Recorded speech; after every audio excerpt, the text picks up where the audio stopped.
Hi, Lil. Now I'm going to do the part of the assessment video that has to deal with the male genitalia.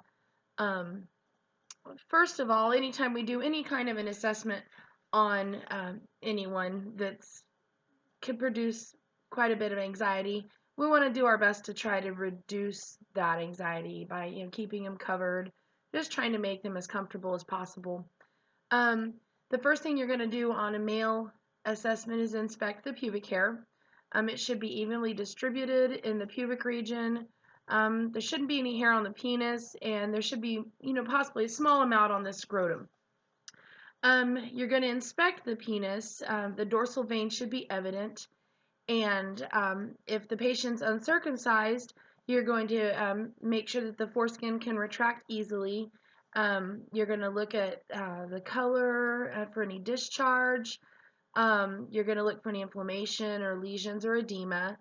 There may be some smegma present, which is normal.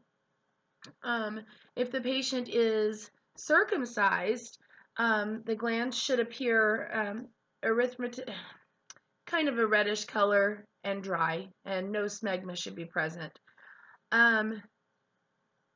You're going to assess the urethral meatus by pressing the gland with the thumb and the forefinger. There should be a slit on the ventral surface that is pink and glistening. There should be no tenderness, induration, or discharge. Next, you're going to inspect the scrotum. It may be darker pigmented. The scrotum might be with coarser skin. The scrotum shouldn't be red, except for in redheaded patients. I guess that can be normal for them to have red scrotum. The left scrotal sac may hang lower than the right. You're going to inspect the scrotum and ventral surface of the penis for color, texture, symmetry, unusual thickening, and hernias. There should be no lumps, edema, or tenderness with any of this. Excuse me, I have allergies really bad. So with the patient standing, you're going to have them bear down. You're going to inspect for any visual indication of any hernias. Next, you'll have the patient relax, and you're going to put your finger into the lower scrotum and go upward along the vas deferens into the inguinal canal. You're going to ask the patient to cough. If there's an inguinal hernia present, you'll feel it against your finger. Now what you need to do is palpate the testes. The testicles should be sensitive but not tender. If they're totally insensitive to pain, though, that could be an indication of syphilis or maybe even diabetic neuropathy. The testicles should be smooth and rubbery. There shouldn't be any nodules or anything like that. If there's any texture or size differences, it could be an indication of like an infection or a cyst or a tumor. You're going to palpate the epididymis on the posterolateral surface of the testes. They should be smooth and discreet without a beating or lumpy feel. If that is present, that could be an indication of diabetes or tuberculosis. If there are any masses palpated in the testicles, you would want to transilluminate them. This is going to help determine if the mass is fluid, liquid, gas, or solid. If the mass does illuminate, and the size is not reduced when pushed back through the external inguinal canal, it's probably fluid filled. If the size is changed and does not illuminate, it's probably a hernia. If either illuminated or the size changed, it may be an incarcerated hernia, which is an emergency and surgery may be needed.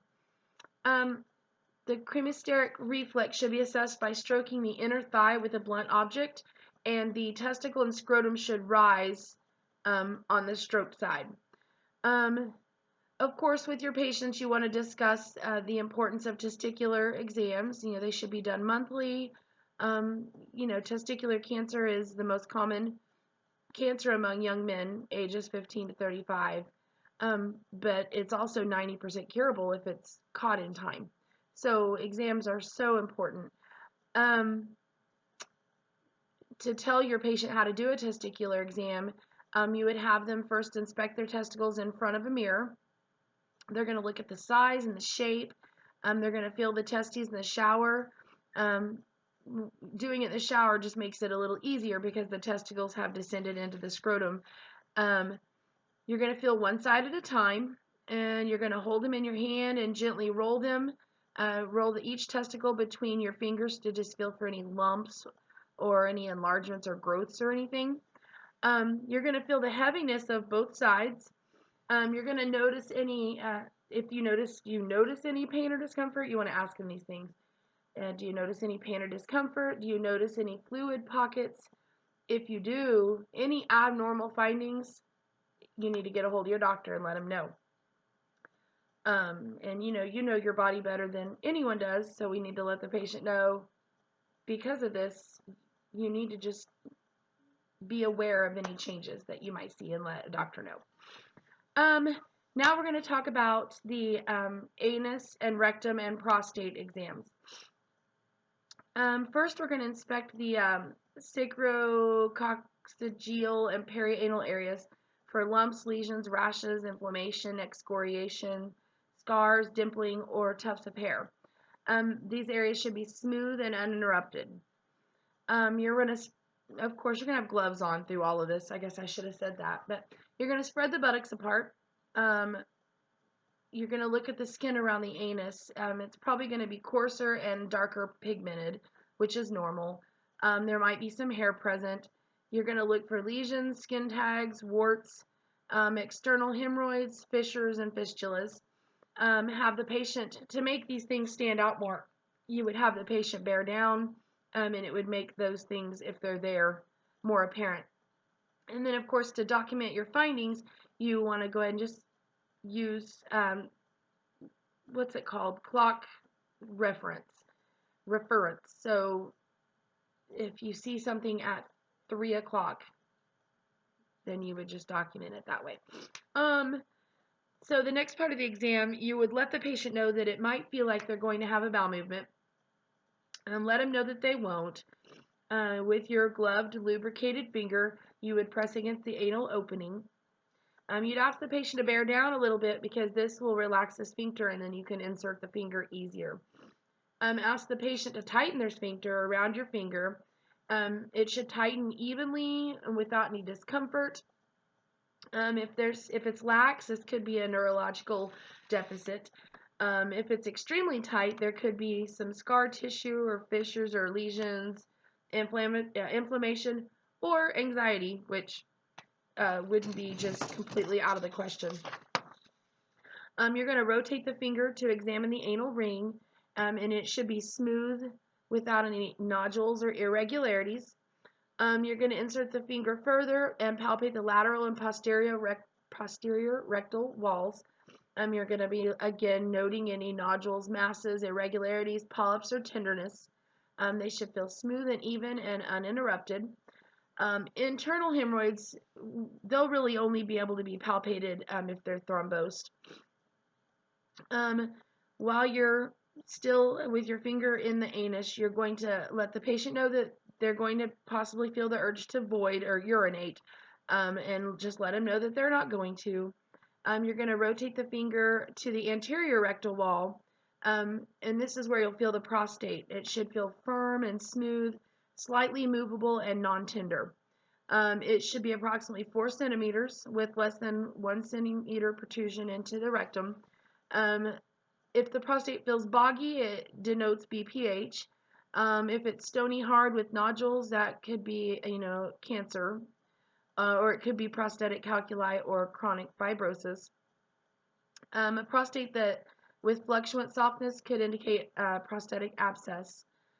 So when you slowly remove the finger from the rectum, you want to, if you have any stool on your gloved finger, you need to go ahead and do a guaiac test on the stool just to check for any blood or pus.